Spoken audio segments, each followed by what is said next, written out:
Death of a Unicorn incorporates the real-life unicorn tapestries as a major aspect of their lore.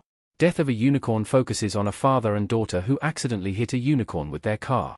After bringing it to his employers, the group find themselves contending with the creature's parents.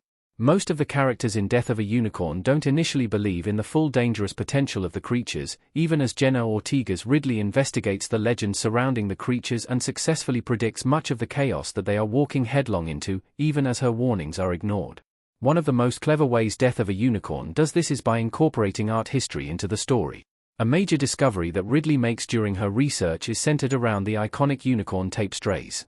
The beautifully woven pieces showcase a unicorn that is attacked and ultimately captured by hunters, which reflects the narrative of the film. Notably though, the film adds some new elements to the tapestries that further connect the artwork with the ending of Death of a Unicorn. Here is the true story of the unicorn tapestries and how they factor into Death of a Unicorn. Death of a Unicorn uses the unicorn tapestries to expand its lore. Ridley being an art major ends up being a big reveal. The cast of Death of a Unicorn stand together as they look at the unicorn. Death of a Unicorn incorporates the real-life unicorn tapestry into its approach to the lore surrounding the mysterious fantasy creature. After realizing that the Leopold family intends to carve up the baby unicorn for medical purposes, Ridley decides to research more about the history of the animal. Her research leads her to the unicorn tapestry, an iconic real-life piece of artwork from France at the turn of the 16th century. The tapestry, as in real life, depicts a maiden luring a unicorn into a trap for noblemen. The film quickly embraces the parallels between the tapestry and its own story. Ridley is able to create a digital recreation of the full tapestry that has been lost to time, revealing more info about unicorns. While the real-life tapestries depicted the capture of a unicorn, the lost parts of the artwork showed the brutal consequences awaiting the medieval lords for capturing such a creature. Ridley argues that the tapestries serve as a guide to dealing with the unicorns that over time has shifted from being perceived as a warning about a specific animal to become seen as a fantastical depiction of a mythical creature. Ridley's interpretation of the tapestries prove correct. The real-life unicorn tapestries, explained. The real tapestries now hang in New York City. The Unicorn Tapestry. The Unicorn Tapestries, otherwise known as the Hunt of the Unicorn, is a series of 7 tapestries.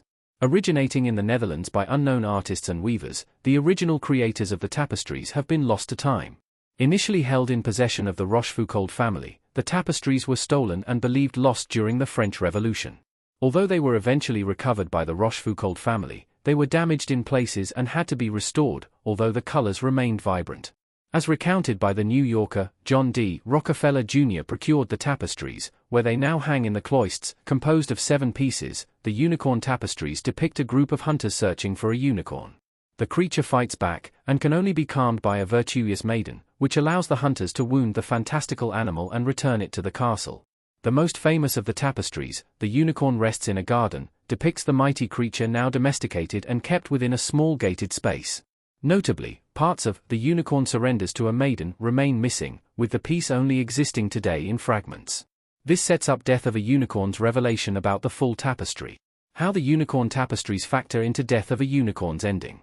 Ridley being a modern maiden sets up the climax of Death of a Unicorn. The tapestries and the missing parts of the fragments establishing the true nature of the unicorns aren't the only ways the tapestries come into play in the film. One of the big twists of Death of a Unicorn centers around Ridley's status as a maiden capable of connecting with the unicorns. As established when she goes to comfort the injured baby unicorn, Ridley's unexpected connection with the animal opens up her eyes to their seemingly cosmic connection. This also repeatedly saves Ridley, as the older unicorns spare her life at certain points of the film while quickly dispatching the others. In the film, Odell is stabbed through the head, Belinda is eviscerated, Shepard is kicked in the head, Dr. Bottier is ripped in half, and Dr. Song is impaled. Each of these deaths is seen in the lost fragments of the tapestry. While the lost unicorn tapestry is only briefly seen once, it foreshadows all the ways that the cast of the film is whittled down, teasing just how gory the film will eventually become. It's a clever touch and a fun way to further connect Death of a Unicorn to an exaggerated version of a real-life artistic artifact.